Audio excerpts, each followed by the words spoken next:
del círculo de Tomás Carrasquilla, pues que también Tomás Carrasquilla era gay, pero pues un gay muy enclosetado. Y este es Los un ejemplo de paisas lo tienen unas historias, pero... sí. Y entonces, y eso tuvo que venir para Bogotá y salir del abrazo así asfixiante de Tomás Carrasquilla para poder escribir una novela. Y Tomás Carrasquilla le dijo, usted se va a ir para Bogotá y allá se va a poner a escribir esas cosas femeninas o mujeriles que escriben los escritores bogotanos. Y tal cual, escribió una novela que yo no la llamaría mujeril, pero es una novela psicológica, muy penetrante, y donde está puesto en la propia materia narrativa, está puesta la idea de la imposibilidad de hablar del deseo homosexual. Yo creo que es un personaje que tiene este vicio nefando en el lenguaje de la época y que además ese personaje borra lo que el autor escribe. O sea, hay el mismo gesto de la represión, está en la propia materia narrativa de la novela. Es maravillosa y yo creo que es una novela que todos estos prohombres antioqueños, estos señorones antioqueños, la habían ocultado, la habían leído, la conocían y era obvio que lo gay estaba ahí, que lo queer estaba ahí, pero no lo habían querido nombrar, no lo habían querido nombrar.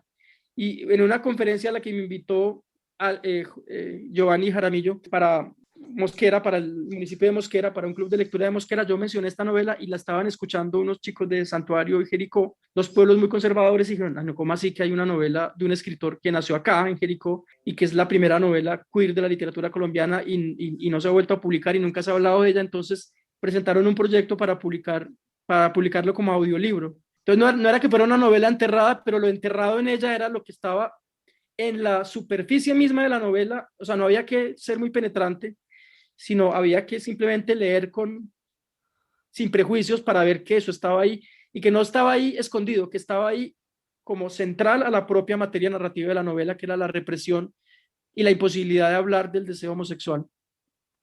Mm, Algo muy cercano como de sobremesa, siendo que claro. Bogotá le da otra posibilidad a la escritura. En esta Y idea quiero como, terminar, sí, sí, es verdad, pero quiero terminar, entonces, creo que ahora entonces estamos preguntándonos dónde está la literatura escrita por mujeres sobre relaciones lésbicas. En estos días Juan Villegas, un profesor de la Universidad Bolivariana, preguntaba por ese canon o ese contracanon o ese corpus de obras, y la mayoría eran obras escritas por hombres que imaginan un mundo lésbico quizá o fantasean sobre lo lésbico. Bueno, y entonces también es como volver a referentes como Marvel Moreno, como Alba Lucía Ángel y leerlas en clave queer. Yo acabo de leer Misia Señora, por ejemplo, y me pareció un libro absolutamente fantástico, no porque el tema lésbico fuera muy presente, sino porque es una novela deslumbrantemente vanguardística y provocadora en todos los niveles y también en su manera de enfrentar el cuerpo femenino, ¿no?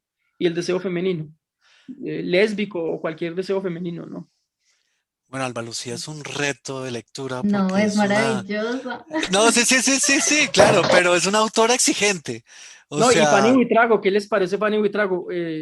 Absolutamente maravillosa. Y el universo femenino que ella crea en El hostigante verano de los dioses también es deslumbrante y es literatura claramente muy difícil que yo no sé si hoy o sea, hoy tenemos que estar preparados para reconocer ahí la gran tradición queer de la literatura colombiana, me parece a mí también. Claro que también juega con el estilo, o sea, Sí, no es solo un juego con la temática, sino una temática con el estilo. Y me parece súper importante esto que dices porque, pues como mujer lesbiana, he reconocido como ese fenómeno de la negación de la identidad de obras que hablan explícitamente como del deseo entre mujeres, pero digamos que desde la historia se presenta como una amistad muy íntima. Sí, como sí, yo no creo se que quieren personas muy mucho. cercanas. pasó lo siguiente, que el deseo femenino, esto me lo han contado algunas mujeres, que el deseo, el universo del amor lésbico se vivió muy domésticamente y en cambio el universo del deseo masculino, del deseo el intercambio erótico entre hombres, se vivió en la calle, especialmente. Entonces, también eso tiene que ver con que el deseo lésbico haya sido quizá mucho más escondido, sí, menos visible, y eso ha tenido consecuencias también en que sea menos visible en términos literarios. Yo creo que también tiene que ver otra vez con la geografía del deseo y las ciudades, ¿no? Era muy fácil que dos mujeres pudieran vivir juntas o tener una relación y pasaran desapercibidas. No era tan fácil para los hombres y los hombres encontramos espacios de socialización como los bares y los cafés donde ese deseo se vivió más, se expuso más, ¿no? Quizás haya que ir hasta Sor Juana y, No, No, totalmente. claro. porque en los conventos, desde Entre Tinieblas de Almodóvar, para volver otra vez con el manchego, ahí está presente. Pero entonces, para ir cerrando, yo quiero hacerte la pregunta un poco como de la acción, de la calle, de la escena política colombiana, y justamente, por ejemplo, como en las últimas marchas de este paro, eh, que parece estar como vivo y existiendo todavía, aparecen nuevos actores.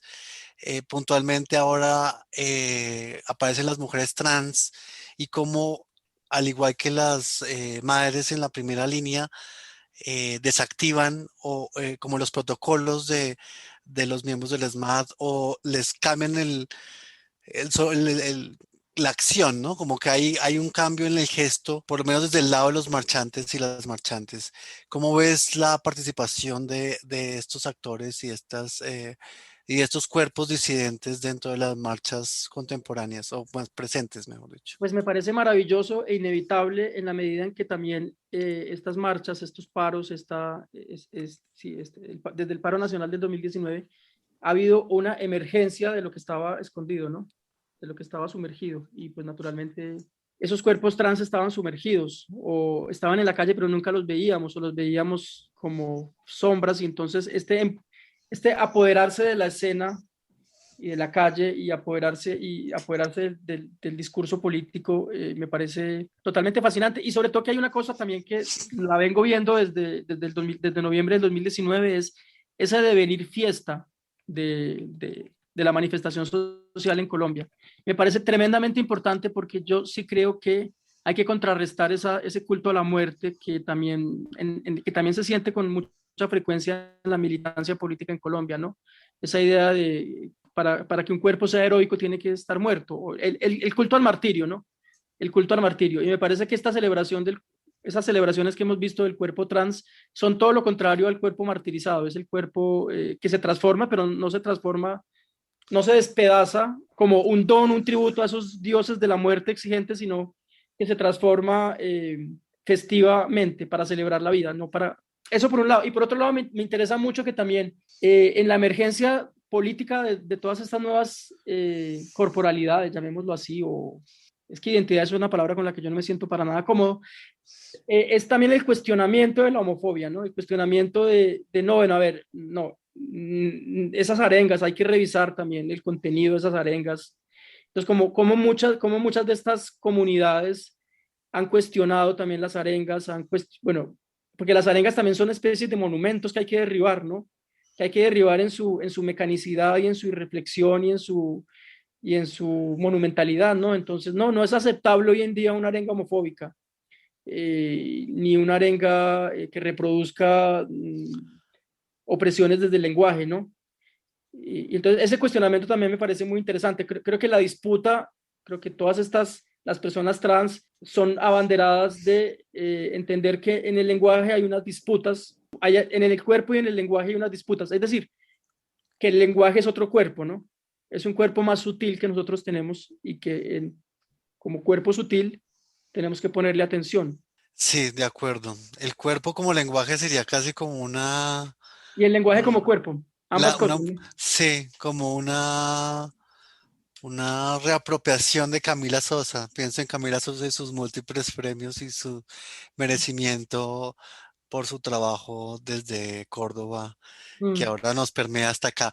Pedro, de mi parte, muchas gracias por esta entrevista, por este espacio. No tengo mucho más que decir. Creo que hay invitados que son estratégicos, otros invitados son muy importantes desde su lado analítico, otros también son muy importantes desde los afectos, pero esta es una de esas charlas en las que las tres cosas se conjugan a la par. Muchas gracias por participar de este capítulo. No, a ustedes espero que me vuelvan a invitar algún día porque creo que como siempre, o bueno, o que me inviten a que vamos a tropelear por la ciudad porque es otro Sí. cuerpo que es la ciudad y apoderarnos de ella ahora que nos soltaron, ¿no? Claro, ahora que además podemos hacer parte de eso, ¿no? Como anhelaba Lemebel y Molano. Es que totalmente no hay revolución erótica sin apoderarse, sin inventar otra geografía, ¿no? Totalmente Otra cierto, geografía pues también. Pedro Adrián, muchísimas gracias de verdad por acompañarnos, a todos los lectores, lectoras y lectores no binarios que nos estén escuchando el día de hoy, pues están invitados a revisar sus libros, a buscarlo en las librerías, la biografía, todas las cosas y ninguna, en busca de Fernando Molano. Y bueno, esperamos que Ah, hayan pero me disfrutado. dejan decir una cosa que no contesté. Claro, claro. Este poemita que está metido ahí como en la antología de Como la Flor, de la antología, que no se debería llamar antología, sino como una recopilación, bueno, creo que se llama recopilación, Voces de la Poesía Queer. Sí, a mí me interesaba mucho hablar de el encuentro con el extraño. Yo creo mucho en eso, yo creo que a mí me inquieta mucho la idea de comunidad porque es como una cosa endogámica. Entonces yo me apropio de la ciudad como una ciudad, como la promesa de la ciudad es la promesa de encontrarse con quien no es como uno, ¿no? Y eso implica enfrentarse al riesgo de la otredad radical, ¿no? De la otredad radical. Y la otredad radical es habitar espacios incómodos y habitar espacios de riesgo, no espacios protegidos de como alguna publicidad de Colombia Diversa a la que tenemos mucho que agradecerle, pero a veces se aburguesa demasiado, que era que tu levante sea conocido. O sea, más o menos nos invitaron a acostarnos con el primo. Eh, no, yo creo que hay que asumir el riesgo, el deseo de riesgo y potencial daño, y pues bueno, obviamente hay que cuidarse un poco, ¿no? Yo no le recibo cervezas a extraños, sobre todo si están destapadas, pero me fascina la posibilidad, el deseo es el encuentro con lo desconocido también, con eso, esa tierra incógnita. Me Ya, encanta perdón que les haya... no, me encanta ese cierre sin miedo. Entonces, bueno, ahora sí, muchas gracias a todos por escucharnos y no se pierdan las reseñas que siguen a ¿Para qué continuación. quiero un amor mecánico? ¿Para qué quiero un amor sintético? Si aún podría romper tu corazón, porque querría entregar mi salvación. ¿Para qué quiero un amor mecánico? En este capítulo inicia tartamudeando el prólogo amoroso que Virgin Despentes le hace apreciado para su apartamento en Urano. Ahora quiero cerrar con una de las crónicas de Paul Beatriz Preciado que se encuentran en este libro, Un apartamento en Urano, Crónicas del Cruce, editado por Anagrama del 2019. A finales de ese año, una amiga me visitó en la librería de entonces y yo le di a leer este texto titulado La bala, y su conmoción fue tal que terminó en llanto de agradecimiento. Un abrazo muy fuerte y caluroso. El texto está caprichosamente ubicado en la página 100 del libro, así que es fácil de encontrar. Al lado del título dibujé 3 corazones que parecen mangos. Espero no tartamudear tanto. La bala. La homosexualidad es un francotirador silencioso que pone una bala en el corazón de los niños que juegan en los patios, sin importarles si son hijos de pijos o de progres, de agnósticos o de católicos integristas. No le falla la puntería, ni en los colegios de las zonas altas ni en las zonas de educación prioritaria. Tira con la misma pericia en las calles de Chicago que en los pueblos de Italia o en las barriadas de Johannesburgo. La homosexualidad es un francotirador silencioso, ciego como el amor, generoso como la risa, tolerante y cariñoso como un perro. Cuando se cansa de disparar a los niños, tira una ráfaga de balas perdidas que van a alojarse en los corazones de una campesina, de un conductor de taxi, de un paseante de parques. La última bala alcanzó a una mujer de 80 años mientras dormía. La transexualidad es un francotirador silencioso que dispara directo al pecho de los niños que se miran al espejo, o a aquellos que cuentan los pasos mientras caminan. No saben si nacieron de una procreación médicamente asistida o de un matrimonio romano. No le importa si viene de la familia monoparental o si su papá vestía de azul y mamá de rosa. Ni el frío de Sochi ni el calor de Cartagena de Indias le hace temblar. Abre fuego por igual en Israel que en Palestina. La transexualidad es un francotirador ciego como la risa, generoso como el amor, cariñoso y tolerante como una perra. De cuando en cuando dispara sobre un profesor de provincias o sobre una madre de familia. Ed Boon. Para los que tienen la valentía de mirar la herida de frente, La vara se convierte en una llave maestra que abre una puerta hacia un mundo que